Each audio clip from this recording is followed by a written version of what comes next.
Hi guys, this is Arno Joubert from TechConnect and welcome to episode 3 of Tales from the Towers. My co-host with me is Nico Joubert, joining us from a nice and cold Komatipoort. It's been freezing for us. We had to scratch out um, like jerseys and jackets and stuff that we didn't own. It's been like 12 or 13, 14 No. degrees today at night. It was cold. So I don't know how you're experiencing this weather, Oh, Niku. supermarkets have got heaters on sale in Komatipoort. So, Can you believe it? Oh, no, yeah. it's crazy. We're not used to this. It's been staying in Joburg. So if you want to date this back, remember this date, 12th of July, 2023. It's freezing in South Africa. But yeah, guys have been building snowmen and stuff. So that must have been fun for the kids. Yeah, well, I I remember think building one when I'll. I was 13. How much? I was 13 when we built a snowman in Ermelo area. So, yeah, that's what, 17 years? No, 27 years ago. You know what the difference is between a snowman and a snow woman? Yeah, where you put the carrot. Snowballs. Okay. One of the dad jokes.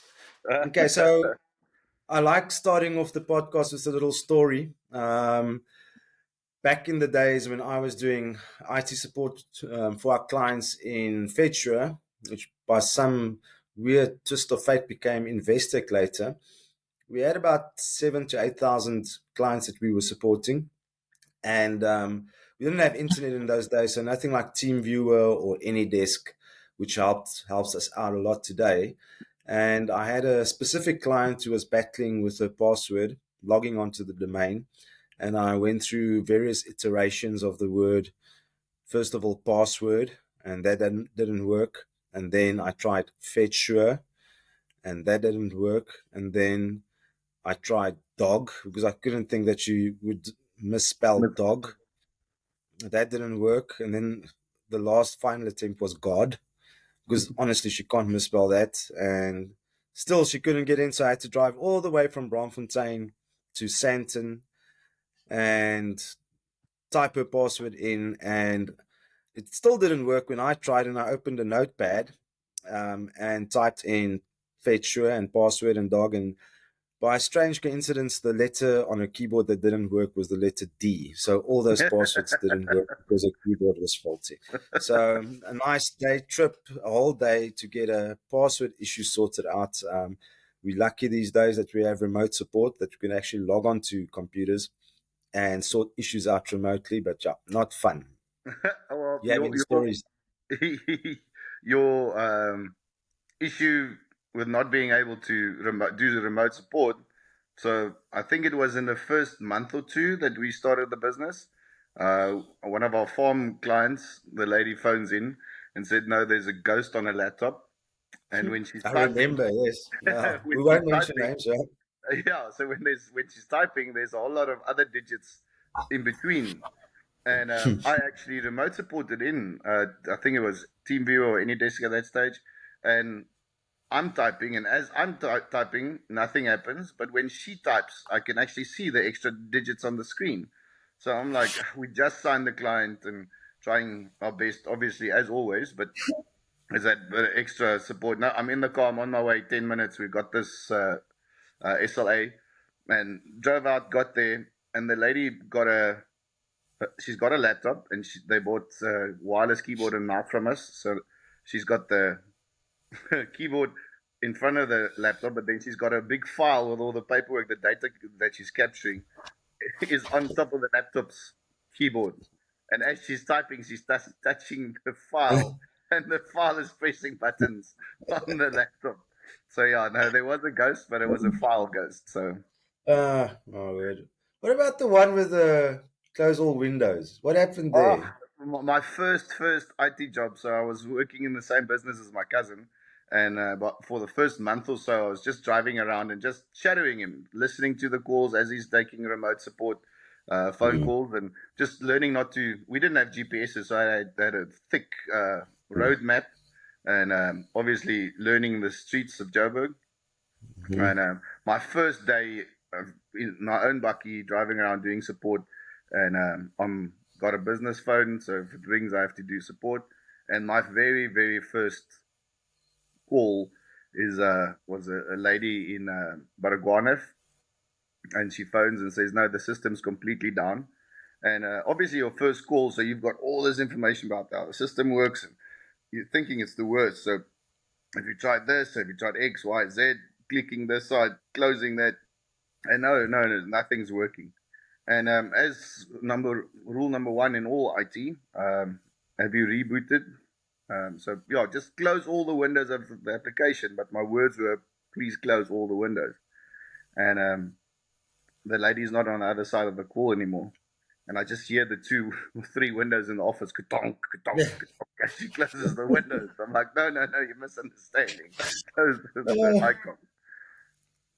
So yeah, no. That's crazy. Yeah. No, well, I think we've got a whole plethora of these examples of things that happened. The worst is when you have to drive through, spend an hour on the roads, and you get there and something stupid like the power is plugged out or something like that. Yeah, but we're not going to mention names. These things happen. You know what we can do is we can actually have a one show where we invite Sandros and Matt to tell us some of the horror stories that they've seen at clients. There's a few where we should actually ask clients to video call us and just check the cable work. Maybe that'll help. Maybe it's that's a good idea. Earth leakage, but there's power, but just not for that string of. I think clients often think we're rude, but you have to be like a combination between a psychologist, a pastor, clairvoyant, and you have to be really, really patient. How many times have you been a shoulder to cry on for our clients? Many. Yeah, we've had a lady walk into the office, and basically there's an issue on her laptop, but it's so small and minute. And at the end of the day, she was in there for an hour and a half, talking your ears off, the struggles, business stuff. And I felt sorry for him. Yeah, and at the end of the day, it was basically a shoulder to cry on, just somebody to listen. Well, the old uncle that came in that approved all the transactions on his phone that went through his bank account, and he thought it was all legit, and 40,000 rand later, his whole pension gone. Yeah. You guys got most of it back, didn't you? Yeah, we got it back, but remember it happened twice. Yeah. It happened twice. So, and we really told him, and I think what happened later was his son started taking over all his banking transactions because, he didn't understand the technology. And that's crazy because even with like Wellbone that we've got in, that would not have helped. That would have stopped it. 100%. That would have stopped it. But Vodacom. Yeah. No, that was really, really bad. Suffice to say, I chatted to him the other day and he's fine. He's living in a nice retirement village and he's surrounded by people that love him and sees his family on a weekly basis. So he's very happy. But he's doing well. So let's move on a bit. What about what a week for the Springboks and for Drikus? What happened there? What do you think? Yeah, South Africa as a whole. One thing about staying in South Africa and growing up in South Africa, I think we most likely one of the most sport-oriented, sport-crazy countries in the world. I know your Americans and whatever they've got so many sports to look at, but I think for us that's what makes it better. We've got rugby where we are perennial champions or always at least in the mix. We're not going to talk about the Proteas though. And then all of a sudden, I've never been a UFC fan. The Conor McGregors and the big names. But thanks to you and Fricky this last little while, I've been actually noticing. And well done, Drikus. I mean, I think that's news everywhere. And without harping on just how good and how great he is, I think he was so humble and humility that he put forward after beating an ex-champion. And I mean, Whittaker hasn't lost a fight in 9 years, and the one fight he lost was against the current champion. And Now, future Hall of Famer. There. yeah, and what's great is the way, and I think that's why a lot of people love us South Africans, because even in victory, you could gloat and you could be all on top of the world. And I mean, emotion runs through when you win a big match and you prepped hard for it. Yeah. But in that moment, with millions of people watching, and you know you're on television, um, to be able to stand there and say, "Listen, this is the greatest day of my life. I just beat somebody that I idolized. I had this poster on my wall." I mean, kudos. That's like amazing. And what a way to put South Africans on the map in terms of, this is a South African. This is the way we handle life. This is the way we handle our challenges. I love what he said when he shouted, "Julle weet nie wat ons weet nie. You guys Yeah, don't know what we you know." don't know what we know. And I think that's maybe what he meant, is that, listen, do not push us in a corner. Do not, um, yeah, what's the right words here? Don't challenge us, because we are going to rise to the challenge. And I mean, you could see that on the in the Springboks' faces when they were singing national anthem on Saturday. You could see in their eyes these guys were up for this. Um, What's that about the South Africans, though? I mean, it's like a certain type of grit and determination. Is it in our genes? It's because we're people of the land. It must be. You know what? I've spoken to a lot of people about this, especially in sport. But we got how many big international businessmen, and business and sport runs hand in hand. I think really it's the way we were, and all cultures. The way we grew up in South Africa, we have not had it sunny side up. Easy, yeah. There's always something, some other challenge, some other issue, and sport brings that together. But we fighters. I mean, in the Afrikaans culture, you had the voortrekkers. I mean, they didn't have it easy, and Shaka Zulu. Shaka Zulu. I mean, those guys had to fight for their land, to where they stay and whatever. So, I mean, concentration camps, and I think all of that has. We've had this conversation where, if you take the concentration camps, those made strong women, and the strong women raised strong children, and that strong children became strong businessmen and strong sports stars and strong people. And that's in our DNA. That's where we come from. And then I think that spills through into business, that spills through into what we said in the first episode and what you said in the second episode about consistency. I mean, about controlling the controllables, about handling what you can and doing the best that you can. I saw something like half an hour ago where they say a positive attitude can't change your situation, but it can change you to handle and fix the situation. And I think that's if I just look at our staff, we call our staff the Clydesdales, and that's something. Tell the Clydesdale story. Yeah, look, it's a long story. They can go listen to the Andy's podcast, but basically Clydesdales are huge horses that used to pull the big machinery out of ditches and things. And look, we've got huge horses in our business.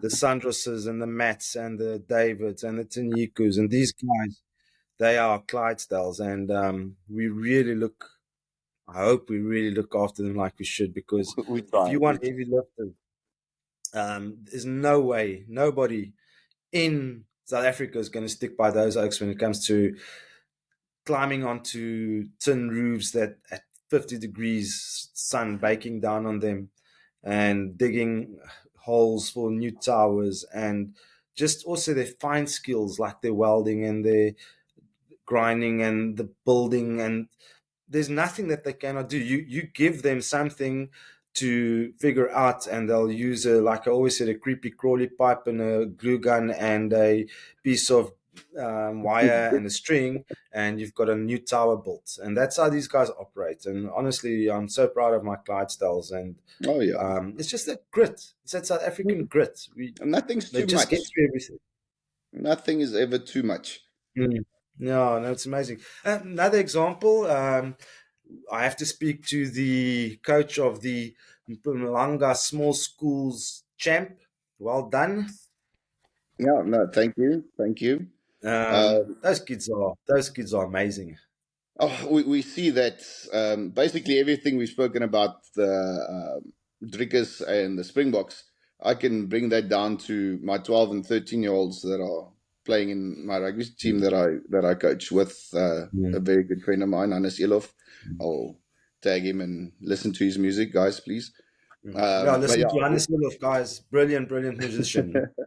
but yeah, we beat everybody, and we ended up as the small school champions of Mpumalanga. Uh, I How think big is the school?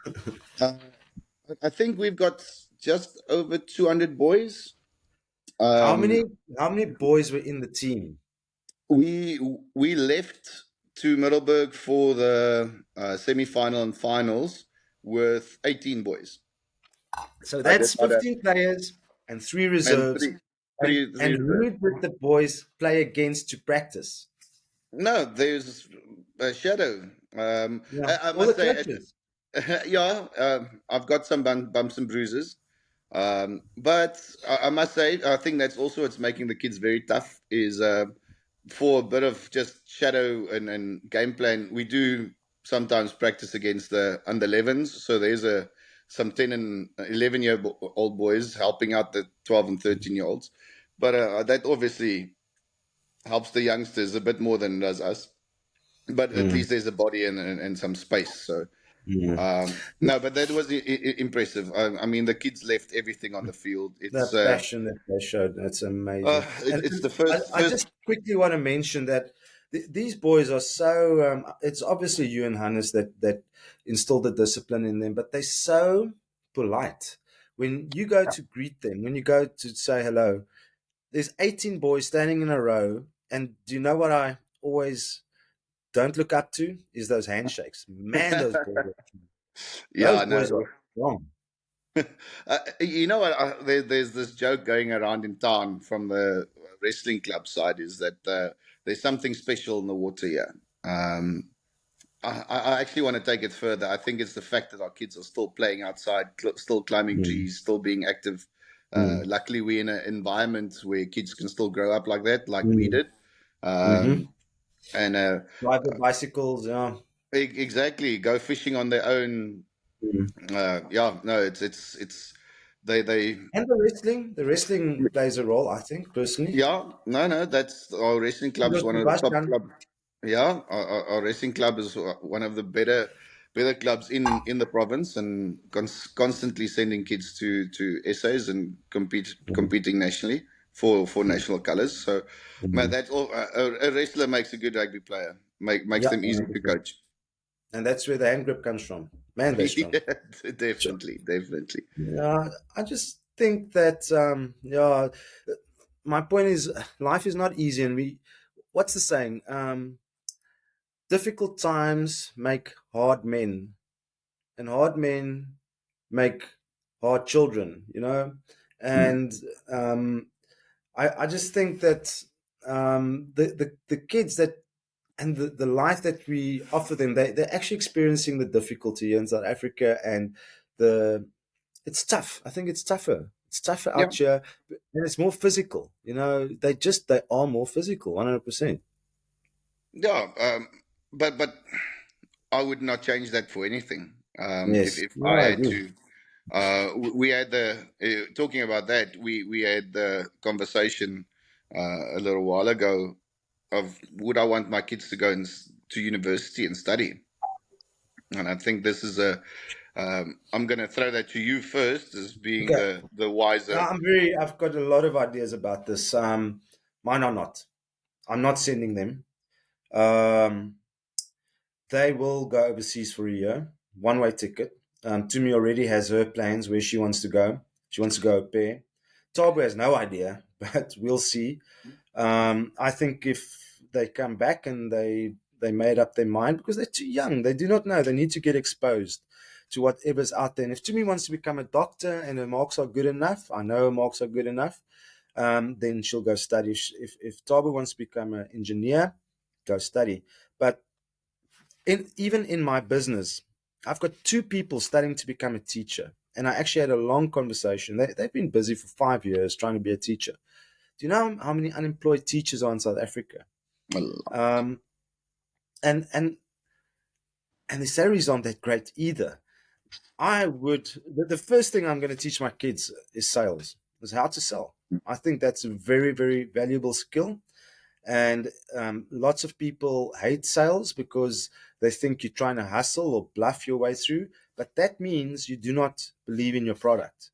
Yeah. Sell something that you believe in, and then you're doing a service to the community. So I don't know. What's your ideas? I think Brian he's the engineer type. Yeah, engineer, but then also Brian's got two things going for him at this stage. Is he wants to play rugby and he wants to make money, and it's school holiday now, and I think he's on business number 3. None of them are Okay. making money yet, but he's got his online businesses running and his side Mm-hmm. hustles going. So Excellent. That's excellent. he'll be an entrepreneur and making money if he plays rugby or not, and then if he decides to study, he'll still have the side hustles and stuff going. Mm. So Mm. that's one thing that he's got going. Dwayne most likely will be a chef or yeah, he's very young at this stage. Mm. It's chef is one of his passions, making food. So Mm. yeah, obviously for that he doesn't have to go and study. You can go to Mm. culinary schools and stuff like that, most likely. Mm. But tertiary educations for me is you become an engineer or a doctor or a lawyer, Architect. pharmacist, architect. Yeah, but Mm. anything else, I'm with you on sales. Sales is more. Even if you want to be an engineer, do a sales course. If you want to be a doctor, Mm-hmm. do a sales course. It's The like doing a sales computer course, course. It's yeah, compulsory. yeah, but do a sales Mm. course Mm. because sales is where you learn to interact with people, learn to read body languages, learn to look and listen for people's emotions. Um, Mm. there's a time to sell and a time to just listen. Mm. And most of the time, if you just listen, the product's going to sell itself. Mm-hmm. And I think this is where Andy and Alex, they had a podcast the other day. If you guys don't know Andy Frizella and Alex Hormozy, please go and Oh, subscribe to their yes. podcast. It's brilliant. And Alex actually told Andy he had a switch in his because he was a transactional salesman. Yeah. The more numbers you push, the better your sales are going to be. And what he noticed was he had like a linear growth for X amount of calls he made X amount of clients. And then he chatted to Andy, and Andy said, "You're approaching this wrong. Switch your thinking and make everything about your client. Your client is king. Your client's not always right, but they're royalty. And just focus on what your passion is with your client." So Andy said he loved the stories of his clients coming in overweight and 6 months later coming back and saying, "Look at all the weight I lost. I'm off my diabetes medication. I'm fit. I'm looking good. And thank you so much." And Andy just stopped doing transactional sales, stopped doing, he's still doing his channels like the Facebook ads and the Instagrams and things like that, but he's focusing on the clients. And Alex said when he changed that, his frame of mind, the product started selling itself. And what was really nice, instead of being linear now, it became exponential like that because one client referred another, those two referred four, and those four referred eight, and it just grew exponentially. And I think at the core of that is if you do not have a proper product or service, if your product or service isn't the best, that's not going to happen. You need something that you'll sell with conviction. That's important. If we look at the way we structured our business, and especially in the beginning, before we had all these nice tips and plans, and we had to listen to Andy and Alex, one of the things that we did from the beginning was instill the way what you said the client's always right, but the product. I mean, if what we're selling is not working, there's that stat that if you piss off one client. They'll talk to 9 people about how shitty your the service has been.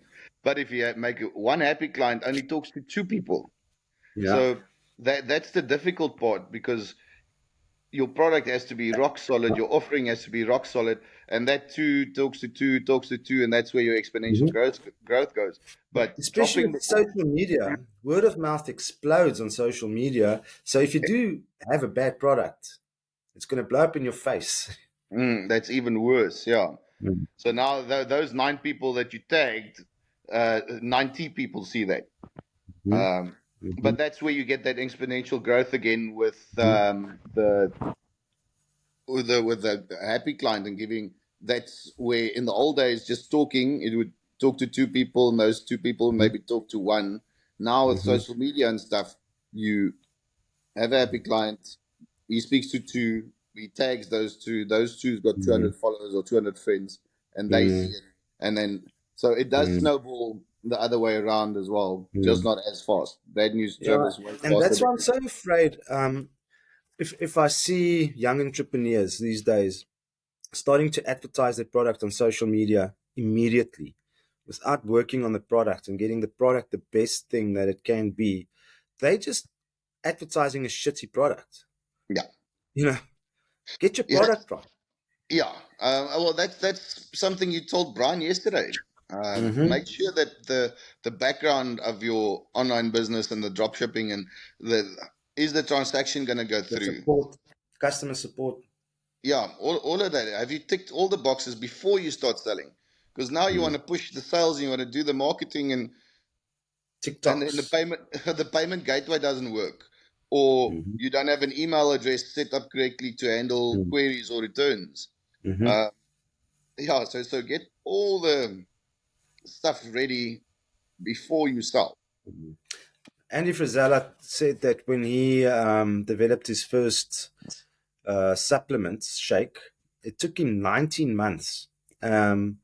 Yet he wanted everything perfect and everything right. And he said he could have done it in 3, but there was always something. It was something small, like it was lumpy. It didn't dissolve properly. The taste just wasn't perfect. It had too much sugar. It had too much this, too much that. And it took him 19 months. After he released it, that's when they exploded. That's when the company exploded. Yeah. First form exploded. And because he had an excellent product, and the word of mouth just ran ahead of the product. And it's expensive. It's almost double the price of anything else on the market. And Andy says, I don't mind being the most expensive, but you don't tell me I've got a shitty product. Yeah. Oh, if you look at that, that's where we've, from day one, tried to place ourselves in the market.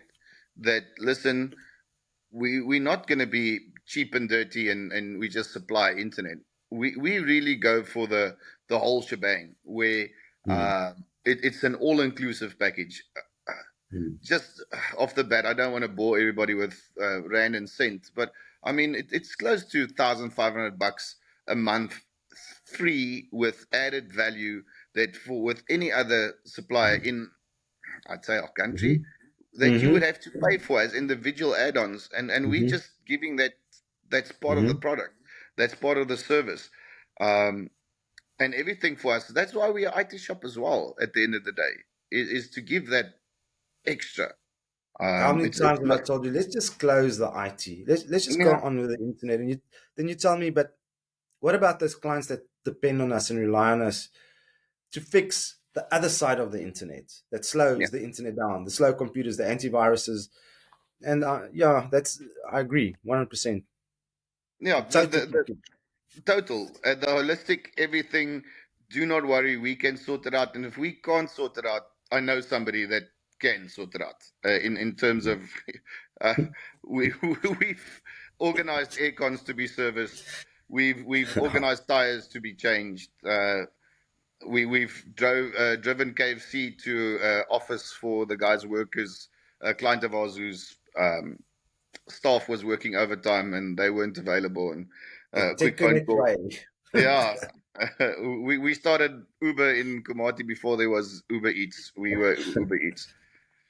Man, I don't know anything about aircons. Can't you just sort that out for me? Yeah, sure. We'll do it. Yeah, I Not a know a problem. guy. I know a guy. And but if you take that, that's why I say anybody and everybody somewhere should do some other sales course. Yes. And it's not necessarily the fact that you try to sell something, but it's the world works in a funny way where if I do good and if I honestly, if you look at our, we should actually make backgrounds for us and have our board with the integrity and honesty Mm-hmm. and everything, our core Mm-hmm. values backgrounds Mm-hmm. at the back, because that's what we try to strive by and live for. But if everything you do in life, if you really try to do good for others, and it's not that I'm going to do good and good and good and wait for something good to happen back to me. That's karma, and then you don't have to want anything back. But that's where a real sales technique comes in. Is listen, if you really help somebody and sort out a problem, that person remembers it and they're grateful. And in some way or means or form, they will repay that favor Mm-hmm. or whatever. So helping somebody, listen, I know a guy that can fix your aircon. Obviously, you have to trust the guy enough that he is going to bloody do a good job. But you helped somebody there. And I didn't make a cent.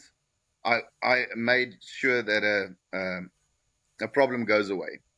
And in some way or form, that person is either going to send somebody as a potential client or in future be there to just give a ring and say, I've got an issue. Can you maybe help me? I've got a flat tire. Can you pick me up next to the road? But it's all about relationships, building relationships, and those relationships. Andy and Alex are friends. I mean, and they're very close to the same type of business. They're very, very close in Yes. terms of business. Mm. Yes. Um, and in a lot of ways, they should be full out competition. Yeah, 100%. Yeah, it's very interesting. Um, so, just on a bit of a tangent, I'd like to give a shout out to our friends at Preseem, one of the value adds that we offer our clients. They wrote an article about TechConnect and featured us on their blog. So, Preseem is just a piece of software that helps us to optimize our audio and video calls and our video on our network and prioritizes that and gives the quality of experience to the client so the internet feels faster because their movies don't buffer and their WhatsApp calls don't drop, etc. So they actually featured us on their blogs. Thank you for that. Gerrit and the guys out there, you guys are doing a fantastic job. And thanks for this fantastic product that you've given to TechConnect. Very few companies, I think, in South Africa is using it because it's expensive. I know a couple in America. There's 1,600 companies worldwide using Yeah. Preseem, and more of you guys should climb into that bandwagon.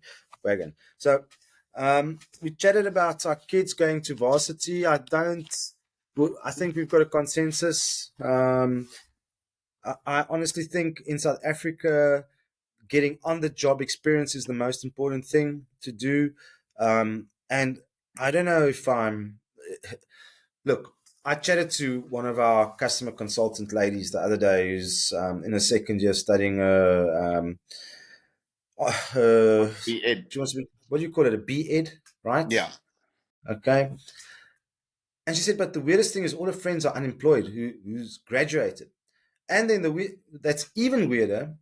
I think 65% of graduates in South Africa is unemployed. Yeah. I mean, that's crazy. And so what I'm trying to do in TechConnect is literally develop training, on the job training for and I think sometimes TechConnect's a bit bottom heavy in terms of people that we employ. We shouldn't really need to employ all these people, but if we can develop one or two of them and get them to rise to the ranks to like a B or a level executive in the company, then I think we would have done our job. Oh yeah. There's so many success stories, I think, that we can talk about people that we've helped. And look, something I have to mention who's dear to my heart is Numsi. The way that she's worked herself up in the company and she's killing it. But also this girl, is fanatical. She has 2 jobs. Every day she works for us, and at night she's a waitress. So she's really, really putting herself up by the bootstrings and working to make a difference in her and her kids and her sister's life. So and we need more of these type of people. I don't know if you've had any comments on that. No, you know what?